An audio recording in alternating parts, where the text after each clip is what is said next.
hate Indian cricket because we are all emotionally attached to the sport, and when we hear the journey of what a great Anil Kumble went through and the great Mahendra Singh Dhoni ideas were, and Sachin, all the records in the world, this show will enrich the fans, you think, with all the stories which they wanted to hear from their childhood days?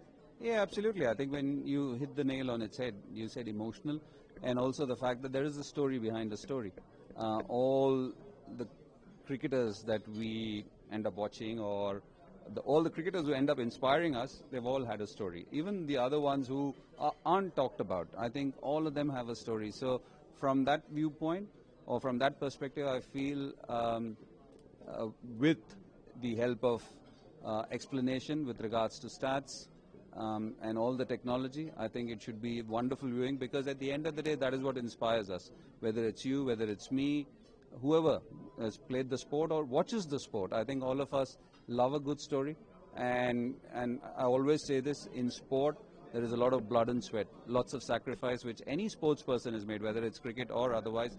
So you have that story, and what has happened or what has transpired into that, I think that makes for great viewing, is what I feel.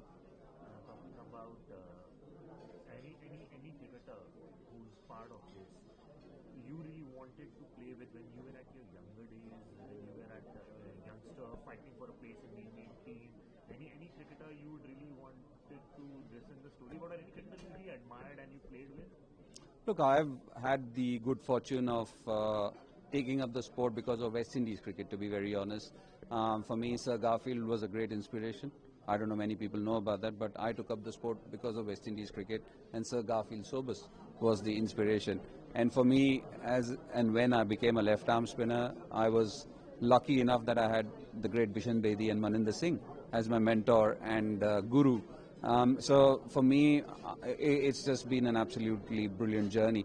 And again, all of us can paint a different picture for our own selves, but the fact that God was kind enough, I ended up playing the sport for 26 long years at various levels. So I think I would say, for me, I was also very lucky that I played possibly in one of the best generations with the likes of Sachin, Sehwag, Rahul, Lakshman, Saurav, Zahir, Ajit, Srinath, Kumble, Harbhajan, the three of us as spinners. So I think I can't ask for more. So you can always say, oh, I could have played with him, or that person, Azharuddin included as well, because he was my captain at one stage. So it's just been a really nice journey. So that's all I can say. And I would rather like to now ask that if you were asked to tell your story of a favorite moment of yours, what would it be? 6 wickets at the Wankhede against the mighty Australians, or you played again in Mumbai Test match, you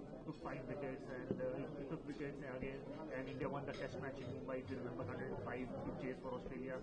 You restricted for them to 92, 93 and the Rahul Dravid's captaincy. Any particular match you would like to really say that I really remember this match? I would really like to tell the story about this match, this spell of mine. I would really be sorry to burst your bubble. For me, the best moment, if you ask, in my life, yes, playing for India, there's nothing which beats that, but winning the Ranji Trophy with my railway teammates, because we were an unfancied side whom nobody spoke about, and all coming from very humble backgrounds, all working hard and playing for one another and rallying around one another. I think winning the Ranji Trophy with my railway teammates was possibly the best moment of my life. Thank you.